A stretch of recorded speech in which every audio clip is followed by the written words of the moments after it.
бино ба маълумоти сохторҳои марбутаи мақомоти иҷроияи ҳокимияти давлатии шаҳри Душанбе, фаровонии бозор ва мутадилии арзиши маҳсулоти ниёзи мардум дар давраи зимистон ва аввали баҳори соли равон аз захира ва фароҳам овардани рақобати солим дар бозорҳо вобастагӣ зиёд дорад. Дар ин робита аз ҷониби роҳбарияти мақомоти иҷроияи ҳокимияти давлатии шаҳри Душанбе тадбирҳои муассир ба роҳ монда шудааст. Тибқи қарори раиси шаҳри Душанбе муҳтарам Рустами Эмомалӣ, доир ба захира намудани маҳсулоти ниёзи аввалия аз ҷониби корхонаи воҳиди давлатӣ оид ба истеҳсол, харид, захира ва фурӯши маҳсулоти ниёзи аввалия дар шаҳри Душанбе нақшаи мушаххасе тартиб дода шуда, дар асоси он захираи маҳсулоти хӯрока роҳандозӣ гардидааст.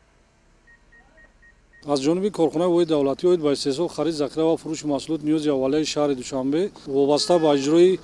қарори дахлори раиси шаҳри Душанбе ва нақшаи захираи маҳсулот барои мавсими тирамоҳи солҳои 2021-22 мо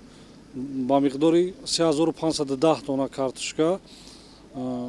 ба миқдори 4185 тонна пиёз, сабзӣ ба миқдори 1200 тонна, шакар ба миқдори 3000 тонна, равғани растанӣ ба миқдори 774 тонна, орд ба миқдори 4520 тонна, биринҷ ба миқдори 204 тонна, ангур ба миқдори 618 тонна ва лимӯ ба миқдори 311 тонна аз хоҷагиҳои деҳқонии кишвар ва ширкатҳои таъминкунандаи хориҷи кишвар харидорӣ намуда дар амборҳо ва сардхонаҳои корхона захира намудем.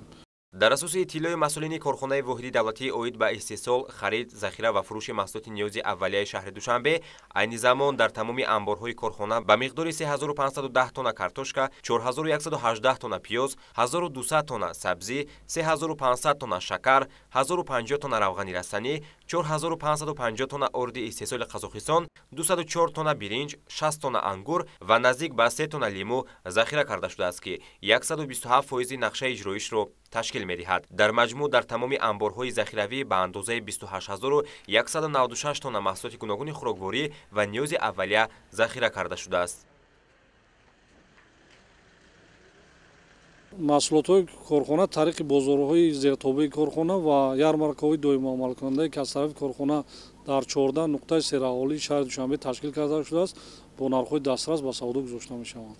маҳсулоти захирагардида дар шароити хуб нигоҳ дошта шудааст. дар баробари ин аз ҷониби роҳбарияти корхонаи воҳиди давлатӣ оид ба истеҳсол, харид, захира ва фурӯши маҳсулоти ниёзи аввалия дар шаҳри Душанбе барои харид ва захира кардани орд, картошка, равған, биринҷ ва дигар маҳсулоти ниёзи мардум бо хоҷагиҳои деҳқонии шаҳру ноҳияҳои кишвар шаҳрномаҳо тартиб дода шудааст. тавре ки иттилоъ дода шуд, ҳамарӯза ба бозорҳои коммуналии пойтахт ва 14 адад нуқтаҳои савдо ва ярмаркаҳои доимоамалкунандае ки дар шаҳри Душанбе фаъолият менамоянд, аз ҷониби корхонаи воҳиди давлатӣ оид ба истеҳсол, харид, захира ва фурӯши маҳсулоти ниёзи аввалияи шаҳри Душанбе маҳсулоти лозима бо нархҳои аз бозор нисбатан арзон пешниҳоди сокинони пойтахт гардонида мешавад. дар маҷмӯъ таъминоти маҳсулоти ниёзи аввалия дар пойтахт зери таваҷҷӯҳи доимии роҳбарияти мақомоти иҷроияи ҳокимияти давлатии шаҳри Душанбе қарор дошта, он мунтазам амалӣ мегардад, зеро аз талаботи барзиёд барои харидории маҳсулот шаҳрномаҳои ҳамкорӣ ба имзо расидааст ва воридоти он ҳамарӯза тавассути қатораҳои боркаш роҳандозӣ шудааст.